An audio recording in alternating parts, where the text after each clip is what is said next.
Nakatikim ka na ba ng balbakwang pata ng baboy? Saka nga naman makakita ng balbakwang baboy kaysa sa baka. Yung pata niya, baboy, na dapat is baka siya. Ano nga ba talaga ang balbakwa? Balbakwa sa pagkakaalam ko is baka at kalabaw. Galing po siya sa Spanish word na barbakwa. Ibig sabihin po nun, matagal pong pinakuluan yung mga karne. Ganun po siya nanggaling. Pag natikman nyo ang aming balbakwa, siguradong mapapatili kayo sa sarap. Kung sanay ka na sa balbakwang baka, subukan naman natin itong bagong balbakwang baboy. Let's go!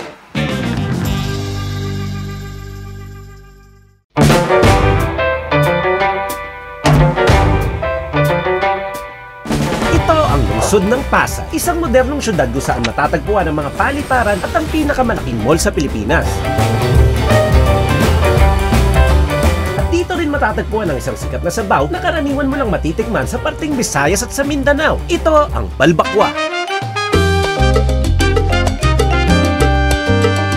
Di tulad ng nakasanayan, hindi lang purong bakang sinahog na laman. Dito sa isang balbakwahan ay may twist ng baboy ang kanilang panlaban. Malabnaw po yung sabaw. Pata na ginagamit po namin is yung pata ng baboy. Para bago po sa pandinig ng tao, bago po sa mata ng tao. Kasi lahat naman ng mga tao is naghahanap po ng bago po, di ba? Nag-click naman po siya. Tuloy-tuloy, yun po ang unang-unang nauubos po talaga. Dalawang magkaibigan ang nagsanib puwersa. Isang tubong Ilonggo at isang taga Maynila. Galing pa daw ng Iloilo ang kanilang timpla. Sino nga ba sila? Tanong ibig sabihin ng balbakwa. Ako nga po pala si Emon Sidilla, isa sa may-ari ng Balbakwang Bisaya 1.0. Ako naman po si Fritz, ang co-owner po ng Balbakwang Bisaya 1.0. Tubong Ilonggo po ako, pinanganak po ako sa Iloilo. Lahat ng mga na-experience ko po doon about sa balbakwa, dinala ko po dito. Balbakwa sa pagkakaalam ko is baka at kalabaw. Galing po siya sa Spanish word na barbakwa. Ang ibig sabihin po nun is matagal pong pinakuluan yung mga karne hanggat sa malinamnam siya, ganun po siya nanggaling. Sa Pinoy, ginamit po siyang balbakwa. Imbis na barbakwa sa Spanish, naging balbakwa po siya. Presenting ang balbakwang Bisaya na may kasamang pork knuckles o pata.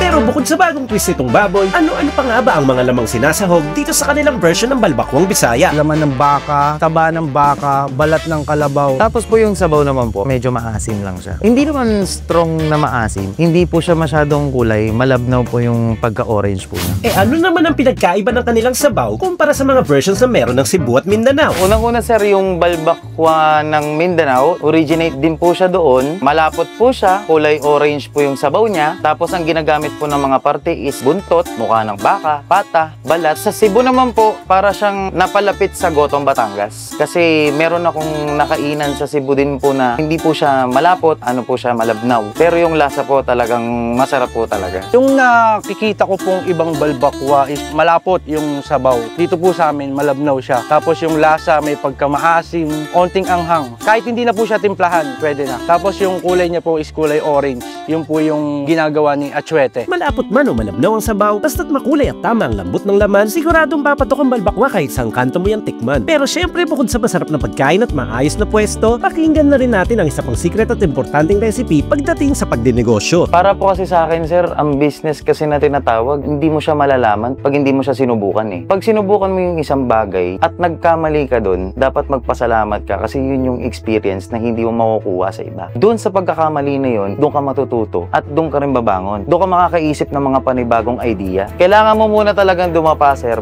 bago ka makabangon ulit. Basta try and try lang, huwag susuko kasi pag sumuko ka, susuko din yung opportunity sa'yo. Mga Kabs, iniimbitahan ko kayo na puntahan kami dito sa P. Burgos Street. At tikman ang amin bagong balbakwa. Yung iba nga dito, pag tayo talaga nanginginig na yung tuhod. Subukan nyo po at hindi po kayo magsisisi. Ang oras po ng bukas namin is alas 4 ng hapon hanggang alas 3 ng madaling araw. Talaga naman, Manyaman Kenny.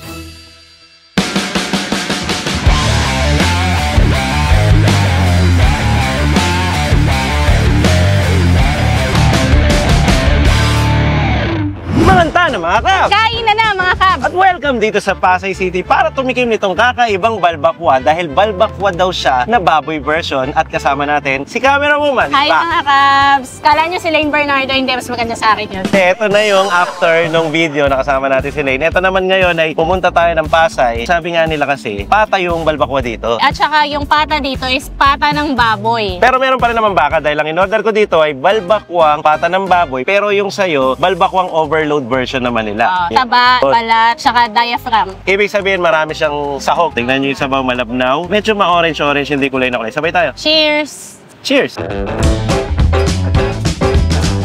Oh, ibang atake. May pagkakaliskes na gotong Batangas. Para siyang yung mas tangladis siya. Kung Ah. tama yung term na yun. Kasi ito, labnaw lang, mas ramdam mo yung oil. Hindi siya naging ganun kasebo. Kasi pag kung baka, diba, grabe ang fats nun. So, konting hangin lang, konting lamig, nagsesebo na. Tsaka halong baboy na rin kasi. Hindi na masyadong mabit. Parang mayroong siyang kamatis. Parang ganun. Oh, yung kinamati. Parang ganun siya. Yung itsura ng sabaw, yung texture ng sabaw, at saka yung lasa ng sabaw. Tapos sila mo to. Ang ginamit nila yung parang parang knuckles. Ah. Ang tawag dito eh. Pero part ito ng pata. Ay, grabe. Yan laglag. Kunin natin to. Yan mga kabs. Balat na lang, at saka yung diaphragm. Meron silang higanting parang pressure cooker mga kaps kanina. Nung niluto to, parang more than 1 hour, almost 2 hours naman nilang pinapakuluan. Kaya ang dali lang din mabiyak-biyak eh. Siya nga pala, 85 pesos po ang ganito. Pero nagpadagdag ako nung mga laman, balat at saka taba, katulad niyan. Pwede naman yun, 25 pesos, 20 pesos, depende po. May mga available siyang add-on. Sa normal na 85 pesos, may mga add-on sila. Pero ang overload kasi, nandun lahat. Balat ng kalabaw. Sabahan mo ng sabaw tsaka kanin. Ayan Parang jelly. To be honest, ang ine-expect ko, pag mga balat kasi na ganyan, kasi dahil nga balat siya, nandun pa yung amoy, yung angguba. Pero ito, wala. Galang. Meron tayo ditong condiments. Actually, parang hindi mo lagyan yan eh. Kaya di ko pinapansin to eh. Pero sige, Yeah. for the sake of, nasa kanto tayo mga kabs. Sige. Kanto style. Kaya natin ka naman siya.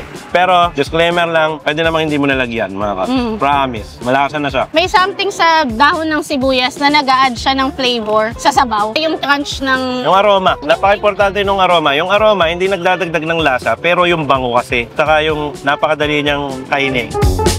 Tapos meron akong nakita dito eh. Yan. Yan. Para sa inyo to mga kabs. Bukod sa sili, try natin ang chili paste nila. Hindi mo maanghang? Ay, hindi ba? Challenge mo yung kila sir, ha? Hindi! Lambot, tapos lagyan natin ito. Sa akin, purong baboy lang talaga. Katulad po ng nakita nyo sa title, balbakwang baboy, mga kabs. Panawagan nila, sir. Ang angan nyo po. Naman nyo pa. Pero nakakagana siyang kumain. In fairness naman. Yung sa'yo, 85 pesos, di ba? Pero buo na eh. Meal na siya eh. May rice na. Tapos sabaw, comfort food, maulan, Pata. makulim. Ang downside lang sa ganitong klaseng pata, limited lang ang karne. Oo. More on the balat siya. Tsaka Balat and buto. Pwede ka naman magpa-add-on ng mga laman, baka, ganun, kung gusto mo. Tingin ko naman, kung mag-a-add kayo on top of 85, aabot kayo ng 120, ganun, 140, okay pa rin yun kasi may kasama na siyang rice. Bukod sa ganito, isa pang twist na ginawa nila is nagpapa-add-on sila ng mga tokwa, itlog, nilagang itlog. So parang nagiging, ano na siya, goto. Goto talaga, goto style, lugaw style. Napakadali niya pang tiwain. No? Imagine, no? Balat ng baboy yun, ang bilis. Tabato, di ba? No, tabayan, hindi ako kumakain yun eh. Sige. Ikaw kumakain ka niyan? Tingnan natin. Ngayon, gusto po. Bata pa po ang mga bata sa bahay. Pampabata. Hindi. Okay lang yan mga kabs, paminsan-minsan. Tapos konting kanin lang. Tapos nagpa-fasting ka. Ito. Pag nilagay mo nga naman ng kalamansi, nakakatulong siya. Yung extract or citrus taste ng kalamansi sa balbacoa. Nasa street tayo ngayon, so walang kusina dito, walang hugasan. Pero dahil nakita ko yung ganitong klaseng pata, kakamayin natin to. Walang hugasan dito. Okay lang, para sa Cubs Nation. Naku po! Bahala ka na dyan, maghanap ng hugatan. Nakita ko yung isang customer kanina, kinamay niya. May tinso naman tayo, alcohol. Oo nga naman. May enjoy mo kasi ito pag hinamay mo eh. Saludo ako sa mga ganitong klaseng negosyo. Kasi isipin mo, ito yung mga klase ng negosyo na yung ang sarap tangkilikin. Yung kahit maliit lang yung pwesto, pero quality yung food na sinaserve. Hindi na basta balbakwa. Balbakwa sa na may twist. Balbakwang Bisaya po ang tawag nila dito. At tubong Iloilo po ang may-ari. Yung nagluluto din. Legit. Kasi galing Visayas talaga. Kaya nila tinawag na balbakwang Bisaya. Kasi ang balbakwa po, hindi siya common dito sa Luzon sa atin. Meron man nagtitinda, pero hindi naman ganun karami. So kapag may balbakwa sa Luzon, nakakatuwa din talagang i-try at i-compare. Marami kasing version yan. May version sa Davao, basta entire Mindanao, Visayas, meron sa Cebu. Dito sa Luzon, mangilan-ngilan, tapos taga doon pa yung mga nagluluto dito. Hindi siya common, pero ito yung something na dish na kapag nakikita mo sa kalye, parang wow, balbakwa. Parang dahil nga hindi siya common dito, parang ang sarap tikman, ang sarap subukan. Yun yung parang thrill na titikman mo. Kasi wala nga sa inyo nun eh. Itong version na to, okay to. Kung i-compare mo siya sa iba, mas malapot yun. Pero ito, malabnaw lang. Imagine, parang pinag-compare mo lang ang pares sa mami. Ang malapot, isang malabnaw. Kasi di ba sa balbakwa, ang alam ko talaga na luto ng balbakwa, merong mga tomato paste, may peanut butter, pork and beans, di ba? So iba-iba talaga eh. Pero yung attack nito, may pagkakahawig sa goto na kaliskis. Nakinamatisan. Wow. Kinamatisan. Wala siyang lasang soft drink. Saka pineapple, walang ganun. Hindi kasi, kapag baka talaga, kailangan mong patayin ng anggo eh. Kasi kahit anong gawin mo talaga, kung hindi naluluto ng maayos yung baka, meron at meron pa din siyang anggo eh. Pero kapag nilalagyan ng mga ganon, like yung soft drinks or yung pineapple, pinapatay yung lasa ng anggo. Which is ang different dito, dahil nga halo-halo siya. Ang galing eh, kasi may umami na to eh. Malasa na yung sabaw eh. Yung sabaw pa lang okay na eh. Ito yung version na masim-masim.